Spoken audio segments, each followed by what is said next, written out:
Whoa, I sure do love Bayonetta. Alright, I can get that high score this time. Come on, I'm almost there. Just a little Hey, bit Chaos, do you know where you put my, wait, man, it would be a crying shame if somebody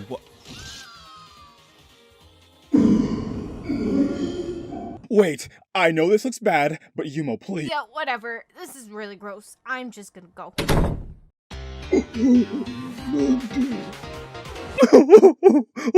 Oh shit. Finally, I have wanted to talk about this game for ages. The booty shaking, the angel blasting, teenager erecting. Mom, this isn't porn, you unevolved plebeian. It's Bayonetta. If you ever want to talk about badass female protagonists, then this is the place to look. As you would expect from me, Bayonetta was one of those games I played when I was... Wait, hold on. Holy crap, I was 9? You know, I'm not even gonna cap, looking back, yeah, that makes sense, yeah. Anyway, I discovered Bayonetta after playing Vanquish, another amazing game made by Platinum, but the problem was, just like my channel, no one ever heard about it.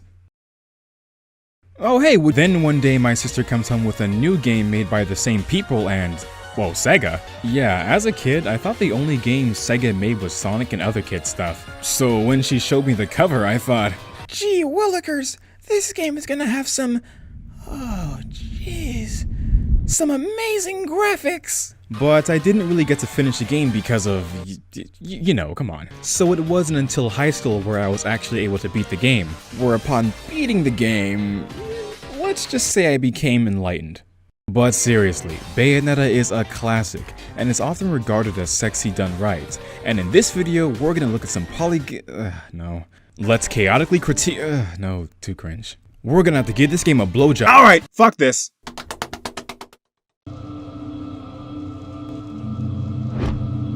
Just one more piece, and... Yumo! It's an emergency! What? What is it? Are you having Among Us dreams again? No, wait, what? No, that was one time, okay? Damn. Twice, actually. You know what? Fuck you, okay? That was low.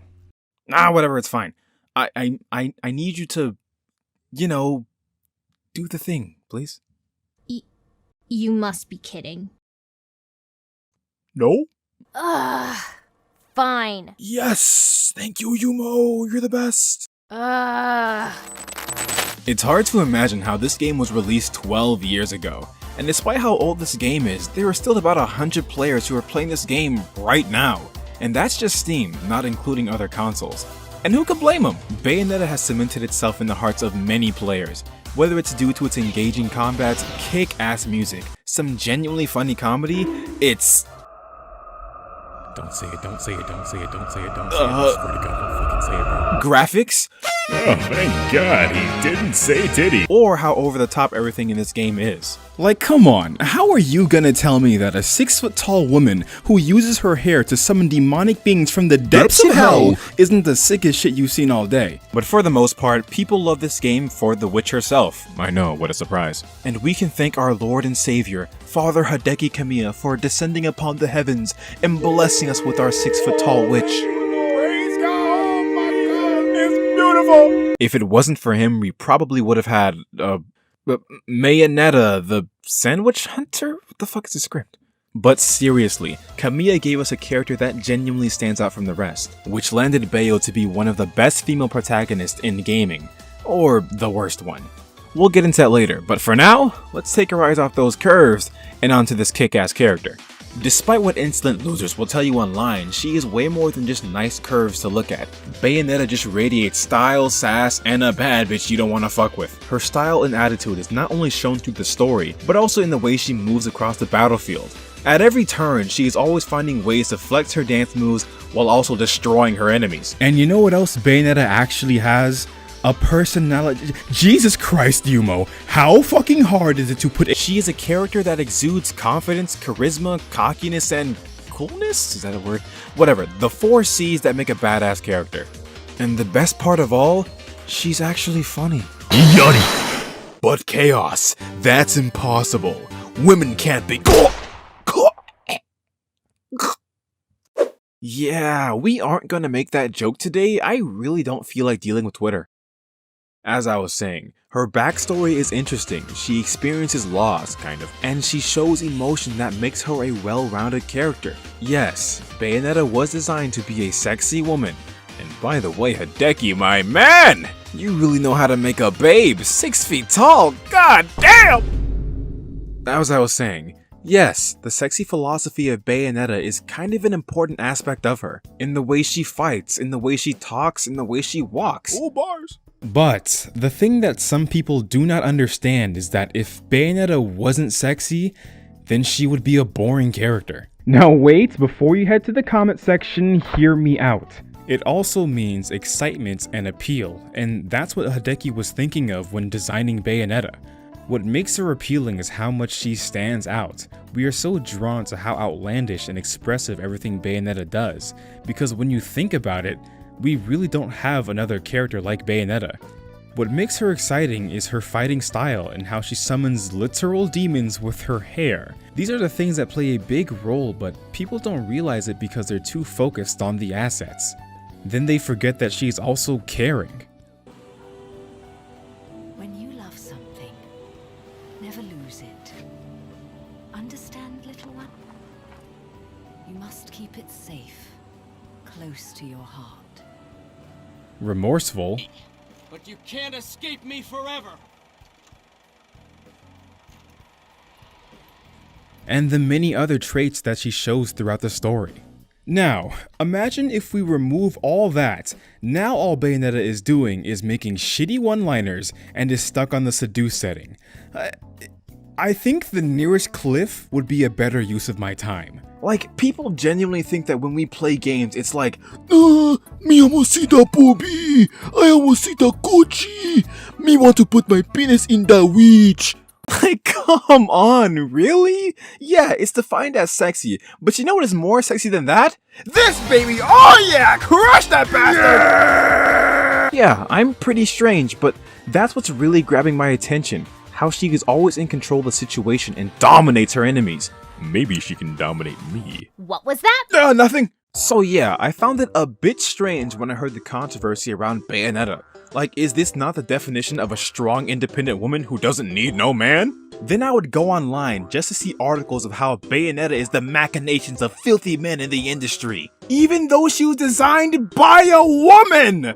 Like, what? But I'm just gonna say this. If you think that Bayonetta was made so that little Jimmy and Freaky Frank can get their pants riled up, congratulations.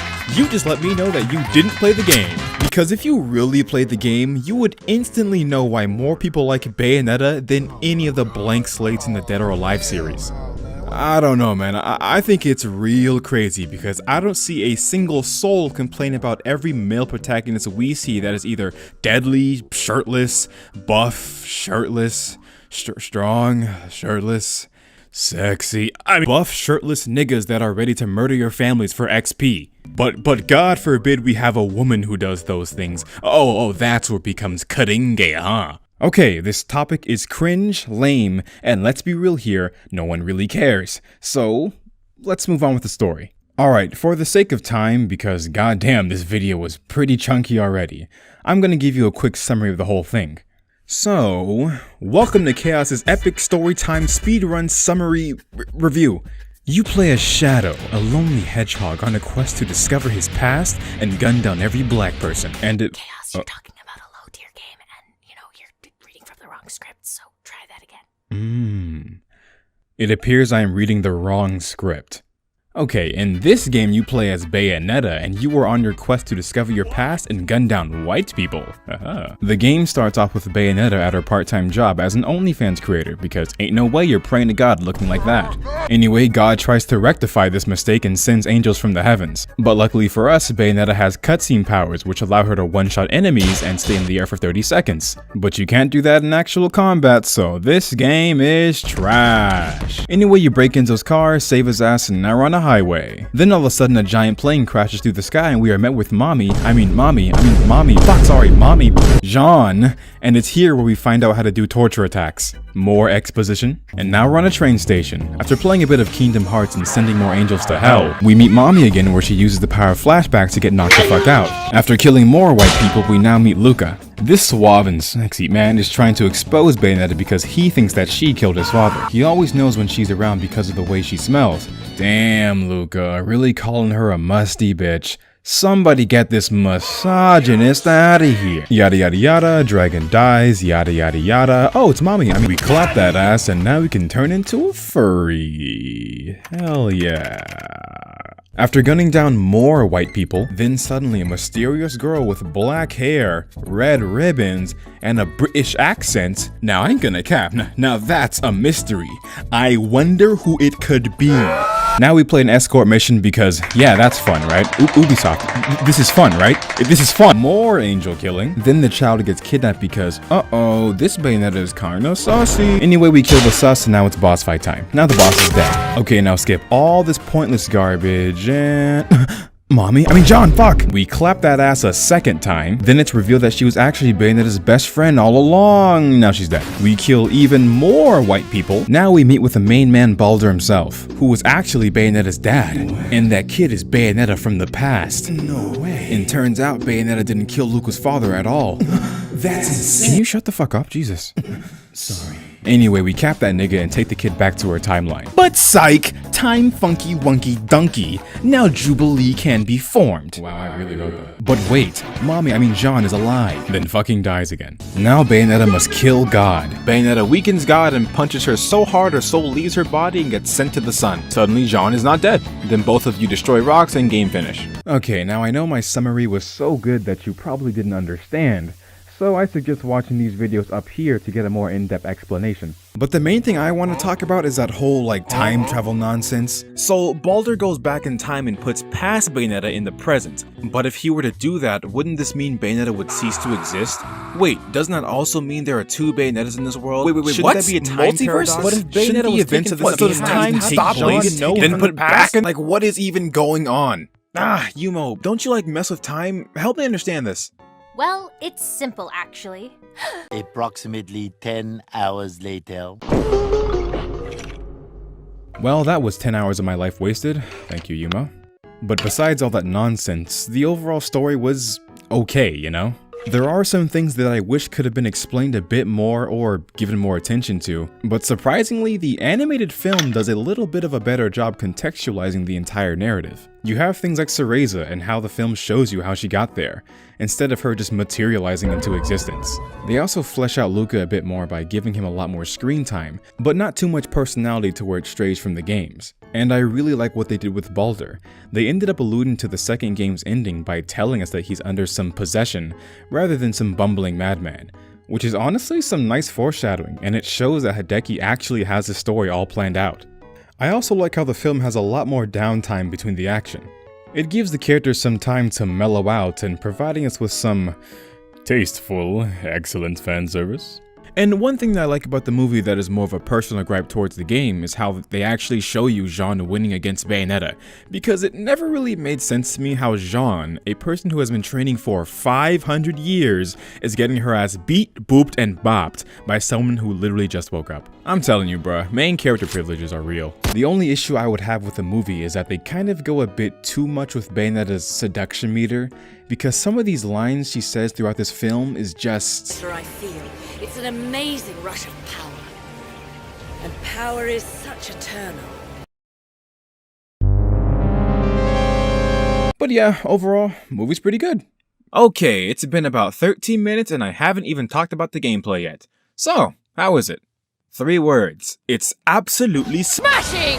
So, I was planning to whip out my old PS3 to capture some footage, but then after playing for a while, I came to the sudden realization that, something's not right. Slideshows aren't really good for YouTube, so I'll stick with the Steam version. So, being directed by Hideki Kamiya, there are going to be some similarities to Devil May Cry. The only unfortunate part about this video is that the only Devil May Cry game I played was DMC's Devil May Cry. And that game was... Your prime date, you ugly sack of shit. Wow, what a singer. So I won't be making that many comparisons in this video. The first thing I will say about this game's combat is that it's so rewarding. Either you get good or you get stomped. Now, keep in mind it's been a solid 6 years since I last played Bayonetta, so the gameplay in the background will be me trying to get the hang of things and failing miserably. But as time progresses, I will get better. And even though I was getting my ass absolutely clapped, I cannot stress to you how goddamn fun this game is to play. The combat lets you do so much of Bayonetta. You can do ground and air combos, slides, witch twists, breakdancing, hit that fucking whip, and turn into a goddamn cartwheel. I'm telling you guys, this game is insane. She can also dodge, but try not to dodge too much because if you do, then Bayonetta tries to be saucy with it and that leaves you open to suffer God's embrace. Bayonetta can do punishers and torture attacks. Punishing an enemy has you beating them repeatedly until they die, and torture attacks have you spin your these things and summon various torture devices to kill your enemies. Some of them are typical, like your Iron Maiden and Guillotine. Then there are others where you summon a giant weight and... oh dear God. But as much as I like these additions, their novelty kind of runs out after you've been playing for a while, because some of these torture attacks just go on for way too long. And why would you want to watch a 15-second cutscene when you can press like 3 buttons and achieve the same result? Same with the punishers too. I'm not even gonna cap, I didn't even know these were in the game because I found this shit out on accident while I was trying to do a follow-up combo. It's the same complaint I made in my Unleashed video. Yeah, you get to enjoy this nice spectacle, but at the end of the day, it's kinda pace-breaking, you know? She can also do Wicked Weaves, which allow her to summon giant hands that deal extra damage. It's supposed to be a reward for finishing combos and putting in the right inputs, but you're mainly gonna be spamming like one move because it's fucking busted and... look at this, it's just fucking funny. I'm just bullying this bird. She also has Witch Time, or should I say, Witch Time. Ooh! Damn, I'm good. Get it? Because like, which time am I talking about? The clock or the herb? Ooh! Damn, I'm fucking funny. Why aren't you fucking laughing? Witch Time can be activated when you dodge at the last second, in which time your attacks are faster and you're pretty much invincible. And the last move is Bullet Climax, where you spin your joystick around and you enter what I like to call Matrix mode. But it's kind of pointless because it keeps you in one place and it doesn't even do that much damage. I mean, hey, it's still cool despite me only using it like, you know, to get footage. On a different note, you want to know why Bayo's moveset works so well? Because of all those sexy animations. Nah, not those. I'm talking about these, nigga, damn! One thing I don't hear a lot of people talk about is the animations of Bayonetta, and how rewarding it feels to simply be in combat. I'm telling you, the amount of dopamine that rushes through my brain when I hit a Wicked Weave is just Subarashi! The combat in Bayonetta is just so addicting. There is so much going on throughout each encounter, and it feels so good to pull off the mechanics the game wants you to do. Activating Witch Time and landing some incredible damage, breakdancing to light my enemies up like the 4th of July, and pulling off some of the most badass combos known to man. As I'm writing this, I can't stop thinking about how I'm going to make an angel taste this 40-piece combo. And speaking of combos, what the fuck is this? There's so many. I swore, when I was a kid, I spent a solid 30 minutes forcing myself to understand all these combos. But you kinda don't need to because there's like one move that's completely broken. But that's not my point! So why would I even be complaining? Aren't a lot of combos good? Well, of course it is. It's just that new players are gonna get slapped around silly because there's no place to practice. So the only way to really get better is by playing the chapters. Chaos, what are you talking about? There is a practice mode. Huh? Yeah, it's in the loading screen. What? You mean those lightning fast loading screens? Yumo, I get you can manipulate time, but that's ridiculous. Alright, dum-dum. You didn't even let me finish. Look, you have to press the select button, see? Oh. Well then. Alright team, so as you know we have a huge problem on our hand, or should I say small. Alright! Which one of you little shits thought it was a good idea to hide something like this? Like, I can understand the PS3 and Xbox, like those load times were heinous. But nowhere in the game told you how to access it, so you either had to get lucky like I did when I was a kid, or look it up. And I'm going to assume the latter, because those load times now, good luck. Wow, I think you're the only person who has ever complained about fast load times. And it's for a stupid reason. It's not stupid. You know how handy this would have been for helping me understand combos and preparing my cheeks for the ass blasting that was infinite climax mode? There is nowhere in the game that alludes to this. I even checked the manual. There is no word of this. People still read those? Wow, you're old. Old? What? People still read manuals. Right? Right? Anyway, if you ever decide to... really? Like, no one reads manuals? Seriously?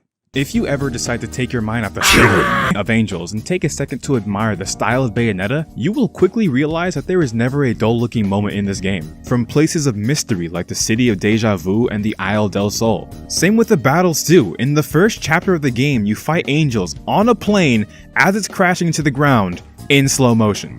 And that's what I like about this game, even though most of your attention will be focused on not dying. If you take your eyes away from the battle for just 1 second, there is still other action happening around you. From the very beginning of the game right to the very end, there is always some batshit insanity happening at every corner. And that's the thing with Bayonetta, everything is so exaggerated. This is why most of her moves are so bombastic, anything less would just be simply boring. Then you get scenes like this, where you have two women battling with their legs, and it's so stupid I just can't help but love it. Okay, take this for example. There is a giant building hurtling towards Bayonetta, and instead of moving out the way, she says, "Oh, that's cute," and fucking headbutts that bitch back at the bitch ass who sent it. And it's that same philosophy that helps elevate the combat as well, especially when you're fighting the most baddest I mean Jeanne. The animations of these two fighting are just so clean and powerful, it's hard to keep your eyes away from the fight. Like, I would sometimes find myself replaying chapters specifically so I could fight with Jeanne, and so I could look at my queen. Visually, it's a PS3 game, guys. It came out 12 years ago. What do you expect? Okay, it's not bad or anything. I would actually consider it pretty impressive for what they were able to do at the time.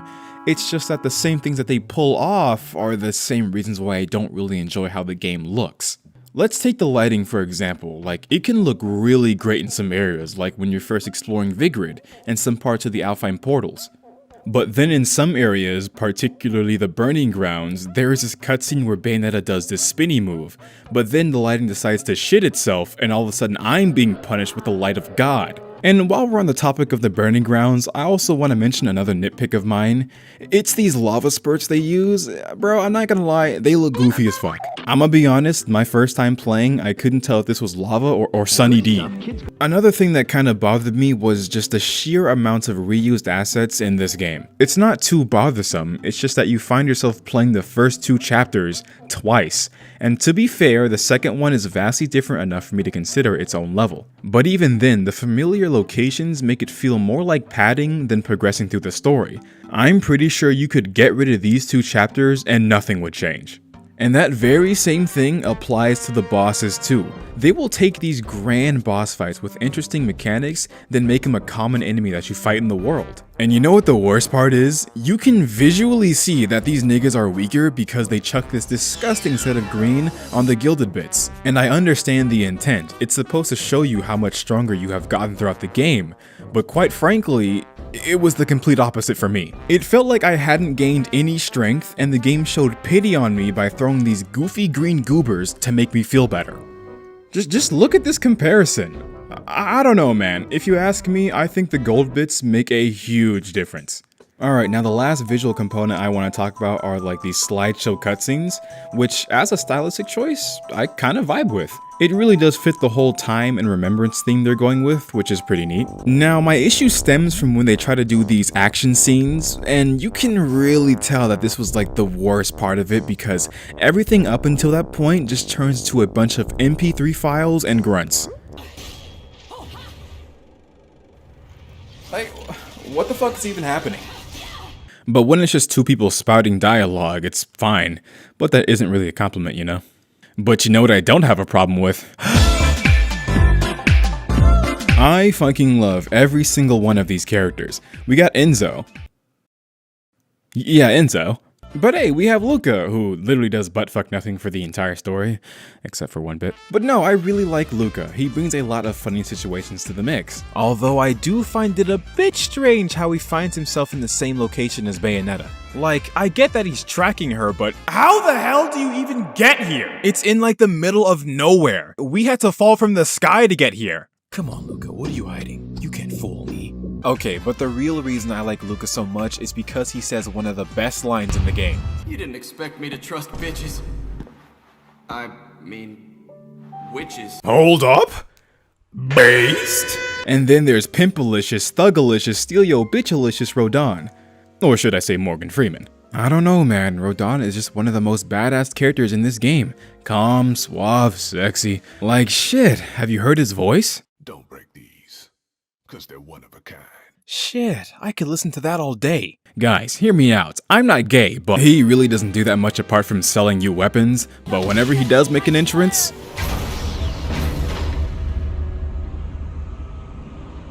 god damn.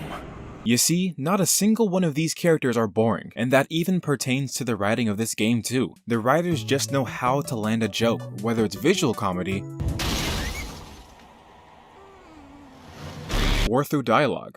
If there's two things I hate in this world, it's cockroaches and crying babies. Well, a crying baby cockroach would be truly terrible. Yeah, that's pretty funny. I can't get. Hey, come on. They know when to place a joke and how to use it without it being cringe. Like certain games. Baldy nose here! There really is no God, is there? The enemies in this game are also quite the sight to see. The angels have some pretty unique designs, even though some of them are just the same with a different weapon. There is still a plethora of others that stand out.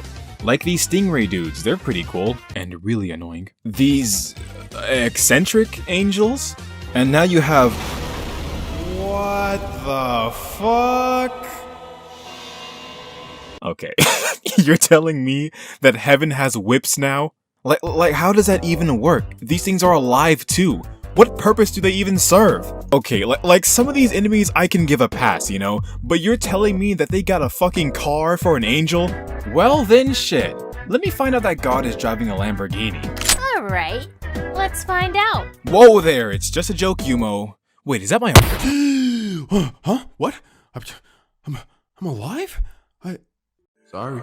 I don't make the rules. That nigga really sent me back, bro. Oh my god. How long has it been anyway? I mean, it can't be that long. Hell no, man. 10 months. Huh. Well then, I guess it doesn't matter now. Let's get back to the video then. So, as you are progressing through the world, you'll find these red portals. These are the gates of hell, and it's here where you will fight the most horrific monsters known to man. Oh, it's a bar. Guess these are the wrong gates then. This is Rodin's bar, and he's basically this game's merchant. Here you can purchase new techniques, weapons, and other accessories in the game. It's pretty much what your average merchant would sell. But god, I just love Rodin's bar because of that classical music. It just fits Rodin so well, a calm badass who you don't fuck with. As I said before, it's here where you can buy the rest of Bayonetta's moves, although you can pretty much go the entire game without them. Except the air dodge. I highly recommend this being the first thing you buy. You know, in the beginning part of my playthrough, I actually died because I thought the air dodge was already a part of her moveset, which is incredibly embarrassing, I know, but wouldn't you already expect that? But whatever. You can also buy items here too, but I would mainly suggest spending your halos on accessories, witch hearts, and ornaments, since those will benefit you in the long run. While you're in Rodin's bar, you might as well drop off some records to get some new weapons. You can find these records scattered around each verse. They aren't too hard to find, apart from a select few, but it shouldn't be too much trouble. Every time you bring a record to Rodin, it plays a little cutscene where you can listen to the song that you found. I want some cheeseburgers just to eat. I'm talking ketchup, my nigga mustard on the beat. You gotta put a lot of lettuce, because I like to have a lot of grease. I remember eating outside. And you get a new weapon. I love the variety of weapons in this game because it allows for so many different playstyles. You can mix and match the different weapons to see which ones are more your taste. And the game gives you 2 sets to play with, so you can switch between them on the fly. Now you can experience most of the weapons without constantly going to the menu. And the biggest reason I like this is because you can do stuff like this. Beautiful. There are some other weapons, but I'll talk about those later. But for now, let's talk about the minigames. And oh boy, I have quite the things to say. So the game will sprinkle in these little minigame segments, and they're pretty insane as what you would expect from Platinum games. But they aren't bad, they just last a bit too long. Okay, so the first one is a motorcycle segment. You drive, shoot, simple as that. It was really fun the first time I played it as a kid, but now I realized how horrible the camera is. Okay, it wasn't that bad, but do we really need Bayonetta to be in the middle of the screen? Okay, maybe I'm just molding because in my experience, I was wearing the old Umbran outfit. So please tell me, if you can see what's in front of you, I must be a bonehead then. If I even had the slightest thought that I was gonna get hit, you best believe I started spamming the dodge button and praying to God. And the weird thing is, when you jump, yes you can jump, the camera angle gets way better. Yeah, something like this please. Like I get it, you know, I like me some ass too, but if the booty is getting in the way from my game, then we got a problem. Virgin detected. This minigame is also a bit confusing and a little broken. Okay, so you see these examples of me sliding under this truck, right? But then, all of a sudden, I can't? Like, what is this? Now the collision. So jumping on some of these areas is just absurd. Sometimes you're good, you jump and you keep riding. Then sometimes you just phase through matter itself. Here is my reaction when it first happened to me. My fucking balls are itchy as shit, bro. Making no fucking sense. Huh? What? Okay, now the second one is this rocket section, and I'ma say it right now.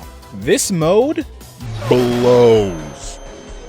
So everything else is fine. You move around, you hold the fire button, and you occasionally shoot out rockets. Well, it doesn't really seem that bad. Wait, hold on.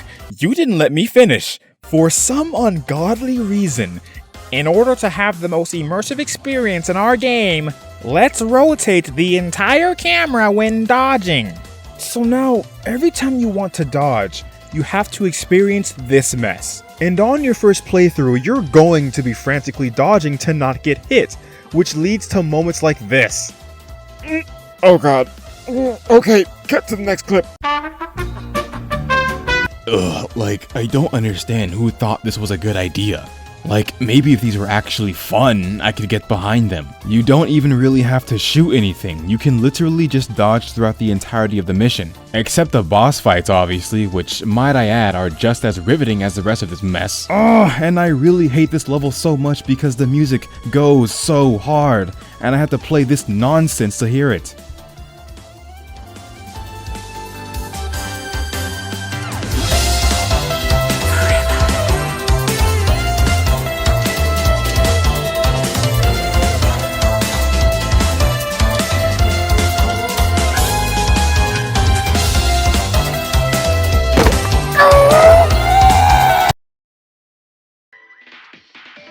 So yeah, Angel Attack.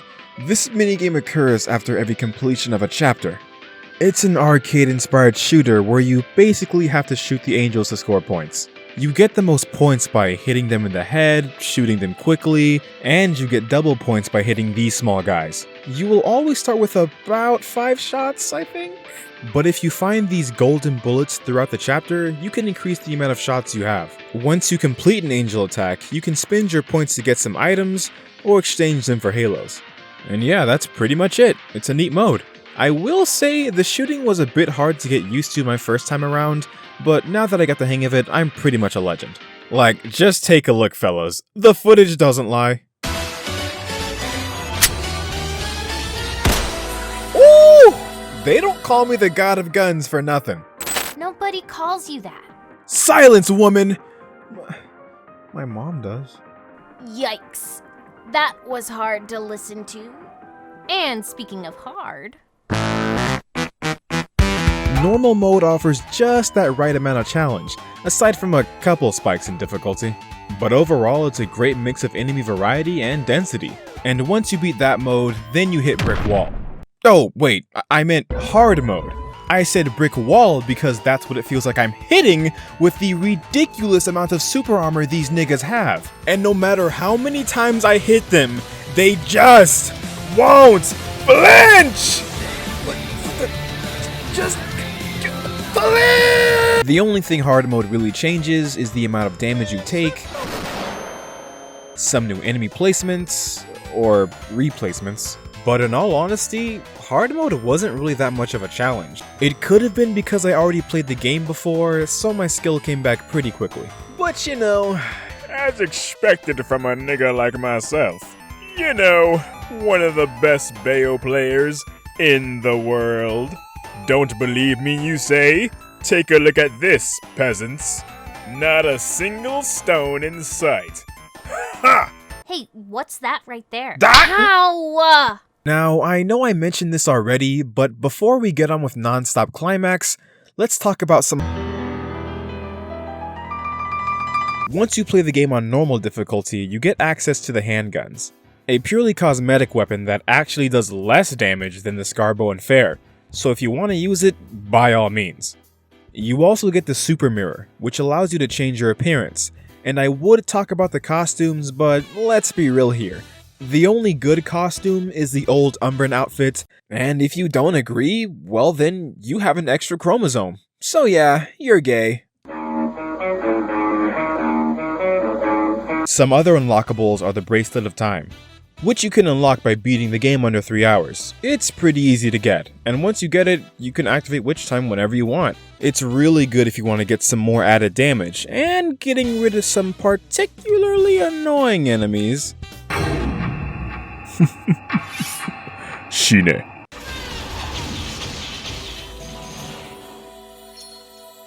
You can also unlock God mode. God mode? Oh yeah, the Climax bracelet. You get it by collecting all the Umbran Tears of Blood. This one turns your regular attacks into Wicked Weaves. Yeah, it's... not broken at all. But the downside is that it doesn't actually count towards rankings, so you can't just grease the entire game. It's purely for fun.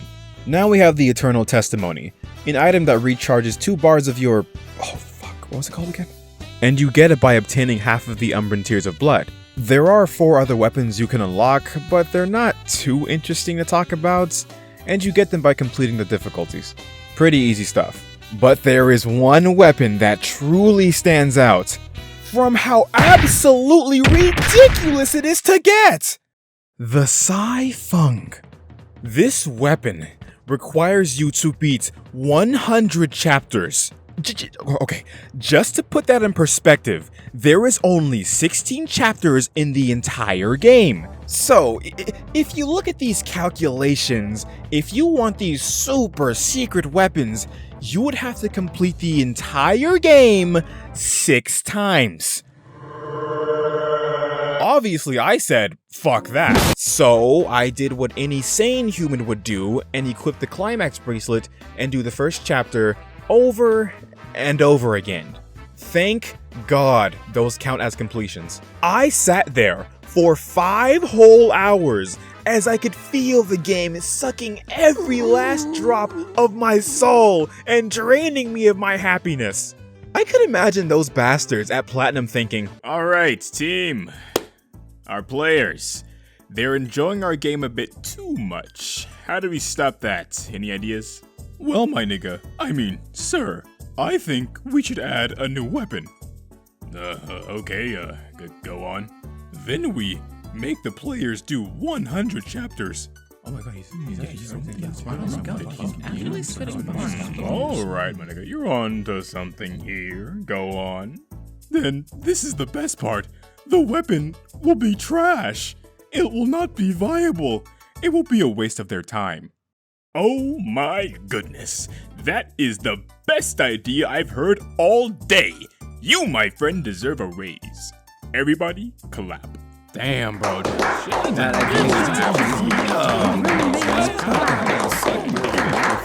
Oh yeah, that's a real nice decision there, boss. That's right, you heard him. The weapon isn't even overpowered. You would expect after sinking 5 hours for a single weapon that it would, at least be good. Dude, look at that damage! Bro, my fucking foreskin hits harder than that. What is the reasoning for designing something that takes so much time to get, but the reward is rocks? 100 chapters for nunchucks that do no damage. Honestly, I'm struggling to cope with the fact that I wasted so much of my time.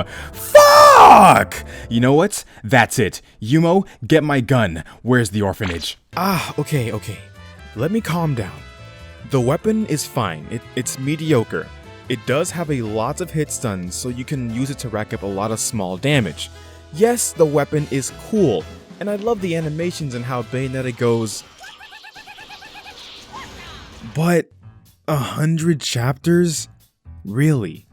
I get it, I really have no reason to complain, because it wasn't meant to be farmed in one sitting. It was supposed to be a gradual unlock, rewarding those who have been playing their game for such a long time. So my frustration is pretty much my own doing. And you know what the worst part is? Once I got it, I never took it off, because no matter how much I'm molding, the weapon is pretty dope. Alright, so we talked about the weapons and the accessories. Okay, let's see here. No. Ooh, that's really tempting. But no. What? Wait, you can play as Jeanne? You can play as the Queen?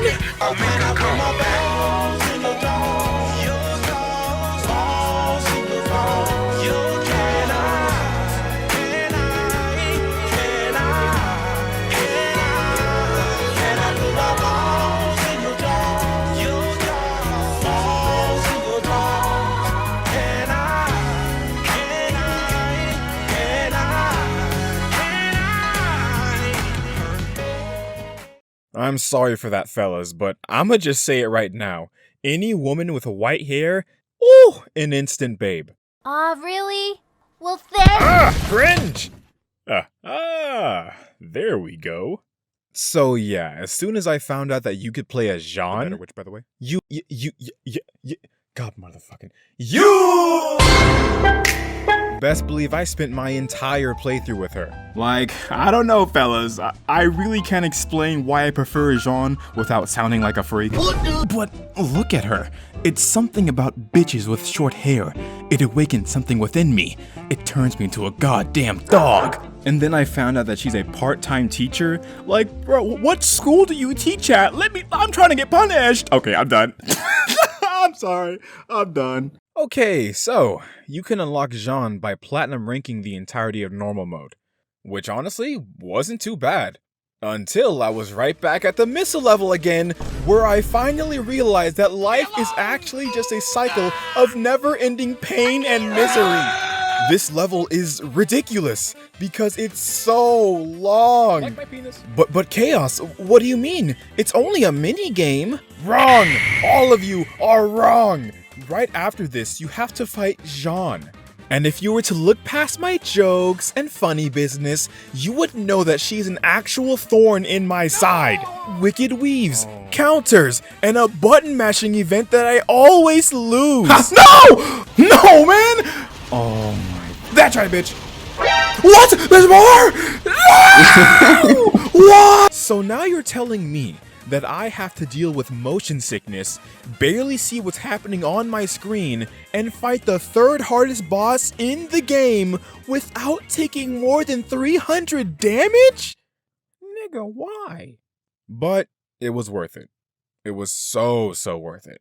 The only difference with Jeanne is that her wicked weaves do twice the amount of damage, as it fucking should be, goddamn. But the catch is she can only activate witch time via Bat Within. So in layman's terms, unless you're a god like me, you're never getting witch time. I also think it's funny how there are now 2 Jeannes in each cutscene. Hey, I ain't complaining, shit.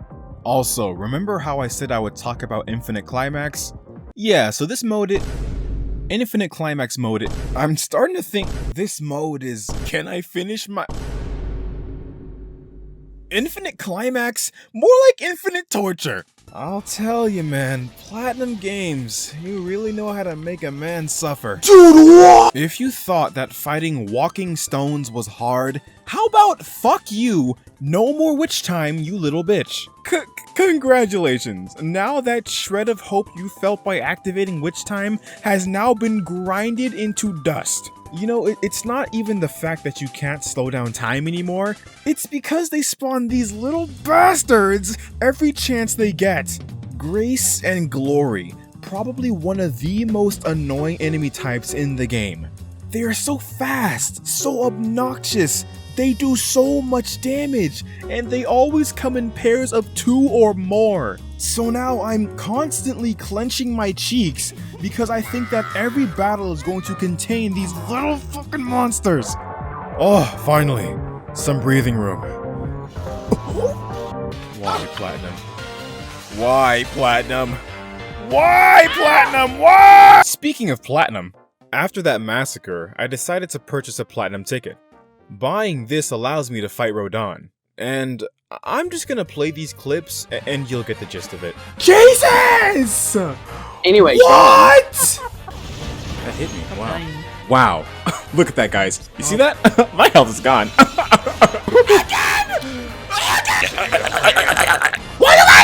What? This game is terrible! Jesus Christ. This is probably one of the hardest boss fights in the game.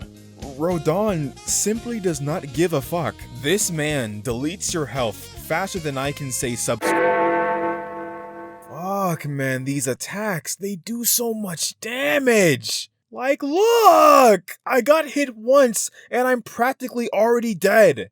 He counters your attacks, summons meteors from the heavens, and he even becomes Star Platinum. What next? Butt fucking? Oh no! He has a one-shot mechanic too, and if you're even 5 milliseconds late, you can kiss that ass goodbye. Literally. I cannot begin to explain the amount of runs that have been ruined because of that bullshit. Oh my god. Is that like fair in any fucking way? Like, who does it twice? I don't understand! Maulding isn't even a good enough word to explain how I felt. And good lord, there has never been an enemy whose voice line genuinely pisses me off. Enjoy. Enjoy. Enjoy hell. Enjoy. Enjoy this!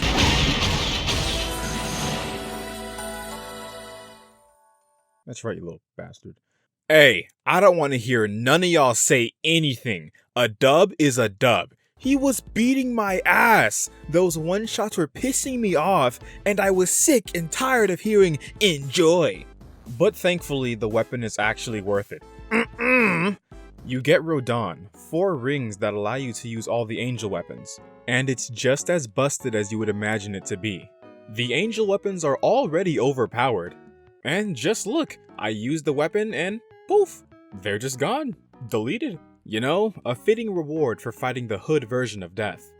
Okay, so the final character to unlock is Little King Zero, and he is definitely going to be— Oh my gosh! Look how small he is. That's so adorable.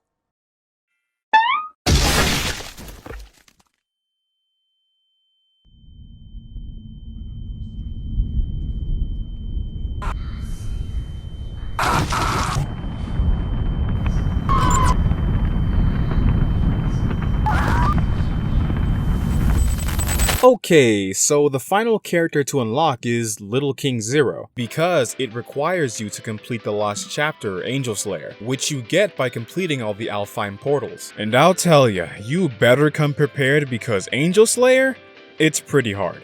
You have to do 50 verses without dying, and if you even manage to defeat the 70 Jeannes they throw at you, the final boss is, I shit you not, Bayonetta herself. And fuck, man, she does not play around. Can't touch me. Nice try. No, please, no more. I can't do it. You want to touch me? Oh, I'm trying. Wait, I'm sorry. And after about 80 attempts, I finally managed to beat her. And it was only slightly easier because I had all the unlocks done. So yeah, I did a little bit of cheesing and made my life easier. And you can't blame me, dude. This chapter takes, on average, 1 hour to beat. Jesus. I couldn't imagine playing for that long and failing near the end. Future Chaos speaking. Yes, I can. What? Literally how? Oh my oh, fuck, dude, like what? Okay, so you beat Angel Slayer. Great, now you unlock Zero. So, what's his deal? He dies in 2 hits. Yup. For all that suffering, tears and blood, you don't unlock something broken to show off to your friends. You get more suffering. Holy shit. I'm gonna go insane. This game is nothing but pain. Don't do it. It's not worth it.